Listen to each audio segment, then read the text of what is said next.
Mga dapat pag-isapan kung ikaw ay isang empleyado, bigyang pansin ang pagtatag ng tahanan, sa probinsya man o sa lungsod, sa simula pa lang ng buhay. Hindi kahanga-hanga ang magtayo ng bahay sa edad na 50 at hindi dapat umaasa ng labis sa bahay na ibinigay ng pamahalaan. Siguruhing masaya ang pamilya sa inyong tahanan, i-prioridad ang pamilya at iwasang magtagal sa trabaho. Hindi nakasalalay sa iyo ang buong departamento. Kung mamatay ka man ngayon, agad may papalit sa iyo at magpapatuloy ang operasyon. Bigyang prioridad ang pamilya. Sa halip na habulin ang promosyon, ituon ang pansin sa pagpapahusay ng iyong kakayahan at pagpapahusay sa iyong kasalukuyang tungkulin. Kung ma-promote ka, ituring ito bilang bonus. Ngunit kung hindi, panatilihin ang positibong pananaw sa iyong personal na pagunlad.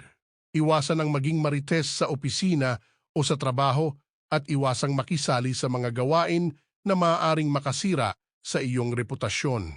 Lumayo sa mga grupo na puno sa negatibong pag-uusap tungkol sa iyong mga supervisors at kasamahan at sa halip, ituon ang pansin sa pagpapanatili ng positibong imahe.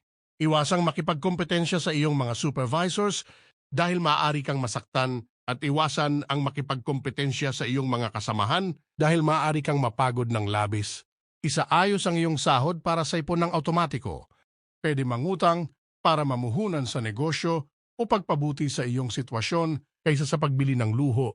Itakda ang iyong personal na buhay, kasal at pamilya ay hiwalay sa iyong trabaho. Ito ay mahalaga. Manatili tapat sa iyong sarili at may tiwala sa iyong kakayahan. Planuhin ang iyong exit strategy maaga. Sa simula pa lang ng iyong kontrata sa trabaho, lumahok sa mga programa ng welfare sa trabaho at manatiling aktibong miyembro.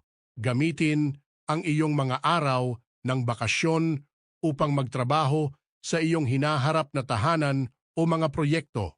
Magsimula ng proyekto habang may trabaho pa at hayaang tumakbo ito habang ikaw ay nagtatrabaho pa. Gumamit ng iyong pera sa pensyon para sa iyong pangangailangan o pangangalaga sa iyong kalusugan. Pag-isipan ang pagre-retiro sa iyong sariling tahanan kaysa sa bahay na ibinigay ng pamahalaan. Huwag maging labis na umaasa sa iyong mga benepisyo sa trabaho. Isaalang-alang ang ideya ng pagre-retiro.